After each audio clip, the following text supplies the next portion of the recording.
Some of you in here, and I'm going to say this because I know we're bipartisan, some of the gray hairs in here, I know what you're thinking, and I remember it too because it's my family. When Republicans used to talk about freedom, they meant it. They meant it. Not anymore. These guys over there, they want government to have the freedom to invade every corner of your life, from our union halls to our kids' schools, even our doctor's office. Vice President and I, we got a little bit different vision of this. We believe that you, not politicians, should be made free to make your own health care choices. We believe that workers deserve to collectively bargain for fair wages, safe working conditions, good health care, and secure retirement. No interference from government. Listening to Governor Tim Walz of Minnesota. He's also the vice presidential nominee for the Democratic ticket. He's speaking to the firefighters union in Boston, Massachusetts. About 350,000 members, Brett, and speaking there enthusiastically without notes, and they really want to get this union vote. I don't know, though, Brett, if the rank and file would agree with him. Fox News cut away from Tim Walz's speech to make sure that their audience wasn't starting to like the common sense pitch to workers. They weren't sure if the rank and file would agree with his belief that workers should have the freedom to bargain for fair wages, working conditions, health care, and a good retirement. Fox would rather tell viewers that they like this approach to unions much better. This cutter, I mean, I look at what you do. You walk in and you just say, you want to quit? They go on strike. I won't mention the name of the company, but they go on strike and you say, that's okay, you're all gone. You're all gone. So every one of you is gone, and you are the greatest. You would be very good. Oh, you would love it. The United Auto Workers Union has filed federal labor charges against both Trump and Musk after the X interview last night. The UAW claims that Trump and Musk threatened and intimidated workers who engaged in protected activities like strikes. It's a simple back and forth. Trump and Vance announced to voters that they hate everything about them. Harris and Walz tell those voters that they want them to live with access to things like healthcare, education, and livable wages. And Trump-supporting media organizations scramble to keep their audiences from seeing Democrats' common sense rebuttals. Trump's extreme opposition to regular Americans is out there in plain sight. It's actually making Harris and Walz's job pretty easy. Words are cheap. Actions is all you should care about. Make sure you're counting on what was delivered. When Donald Trump was president, he blocked overtime benefits for millions of workers. He opposed efforts to raise the minimum wage, and he even proposed slashing budgets for federal fire service programs. Those are just simply facts. But look, it's not just what they've done, it's what they're gonna do. This is the big thing. One of the goals of their Project 2025 is to screw the middle class, making it harder for workers to collectively bargain, allowing employers to drastically cut overtime or eliminate it, slash taxes for the ultra-wealthy by imposing a national sales tax on the rest of us. Look, I've said this, I'm an old-time football coach. If you draw up a playbook, you plan on using it. Project 2025 is a plan to reshape what America looks like, moving away from the middle class and putting it right back on the oligarchs and the wealthy at the top. Again, use their own words. This is a guy who told his friends down at Mar-a-Lago, and this is a direct quote. Look, all of you you're rich as hell. We're going to give you a tax cut. Because you're all people that have a lot of money. I know 20 of you, and you're rich as hell. We're going to give you tax cuts. We're going to pay off our debt. While telling workers that wages are too high. That says it all. And again, if you're confused on where you're going to go, think about what impacts you, your life, and your family the most. The cutaway wasn't to fact-check what Walz was saying, just to keep people from hearing the facts he was breaking down. But their ads are exposing Trump a little more directly than their speeches.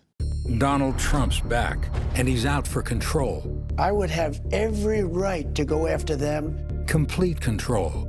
I will wield that power very aggressively. And he has a plan to get it. Detailed plans for exactly what our movement will do. It's called Project 2025, a 922-page blueprint to make Donald Trump the most powerful president ever, overhauling the Department of Justice, giving Trump the unchecked power to seek vengeance, eliminating the Department of Education, and defunding K-12 schools, requiring the government to monitor women's pregnancies and severe cuts to Medicare and Social Security. Donald Trump may try to deny it, but those are Donald Trump's plans. Well, revenge does take time, I will say that. And sometimes revenge can be justified. He'll take control, we'll pay the price. We've been on this carousel of accusations and denials over Project 2025 for a couple of months. But no one from MAGA world seems to be addressing the fact that these accusations aren't just coming from Democrats, but they're from the architects as well. Just speaking as a dad and a husband and the leader of this great organization, I'm hard-pressed to think of a presidential election, an election cycle period in modern American history where there's more at stake. The radical left has run roughshod through our institutions. We are very peacefully and steadily and with calm and resolve with this plan and with great leaders like President Trump going to steadily and resolutely take back these institutions from the radical left. It's a tall order, my friend, but I remain very hopeful that we're going to do it, and by the end of this decade, be very grateful for all of the sacrifices that people have made, starting with President Trump's heroism. What do you take away from Donald Trump distancing himself from your project? If you're running for president and you're trying to win not just any campaign, but what we think at Heritage is the most significant campaign in modern American history, then it makes sense that politically you want to pivot from that. There are no hard feelings from us at Project 2025 or Heritage about that. We love President Trump. They can deny it, but it's impossible not to notice that the policy dreams Trump advocates for happen to appear in Project 25. In fact, CBS News discovered that at least 270 proposals in Project 2025 match Trump's past policies and current campaign promises. It might be time to give up on the denial game, as the only difference is that Trump isn't saying the name Project 25 while he praises the goals of Project 2025 on the campaign trail. Driver's license, registration. Here you go, sir. How's your day going? That's your daughter? Sure is. Abigail, right? How do you know her? Were you about 8 weeks pregnant? So you've been spotting recently. You've had any cramps or nausea? That's personal. You been taking your prenatal vitamins? Excuse me? Are you ticketing me for something? Where are you heading, Abigail? To go see my older sister, Natalie. Well, that's strange. This says here that Natalie's at a concert in Dallas. And your navigation is set to a women's health clinic in one of those abortion states. We have the right to travel. Not anymore. Step out of the car. Please, officer. Both of you out now.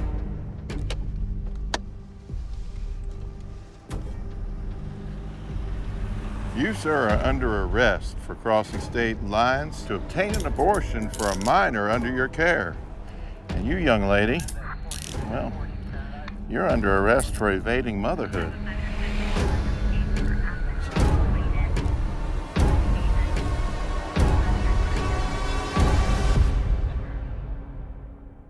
Now, supporters of MAGA would say that that ad from the Lincoln Project was exaggerating or creating a scenario that would never exist, until one of those supporters spoke to former Republican Stuart Stevens about how accurate it really is. You make this?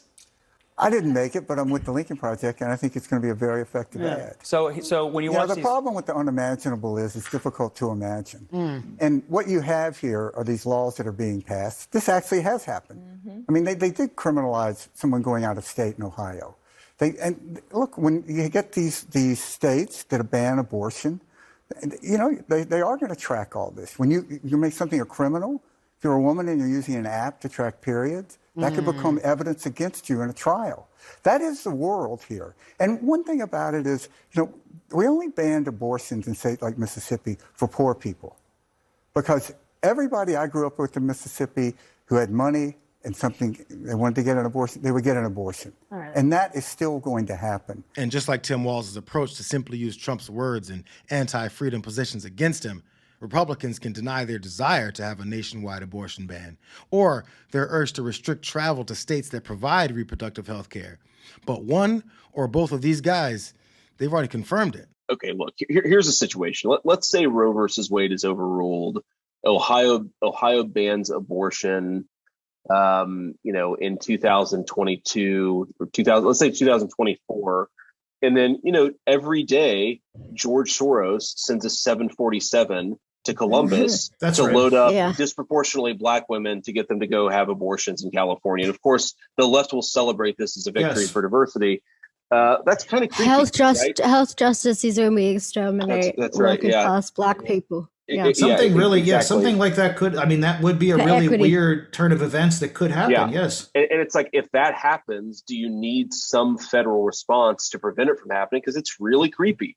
And, I'm pretty sympathetic to that, actually. Do you need some federal response to prevent an American from traveling from one state to another in order to receive the care that their own state has determined that they don't deserve?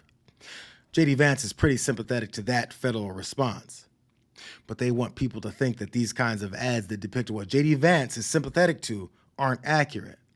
Just like how Project 2025 isn't tethered to Donald Trump's plans for an authoritarian Christian nationalist MAGA government somehow. You are looking at secretly recorded video of Russell Vought, a former cabinet member in the Trump administration. This year has been predominantly now getting ready for a year 5 of a Trump administration. Vought, the platform policy director for the Republican National Committee, says he is building the plan for Trump's second term. I don't know what the hell it is. It's Project 25. Trump publicly disavowed Project 2025. I expected to hear 10 more times from the rally, the president, distancing himself from the left's boogeyman of Project 2025.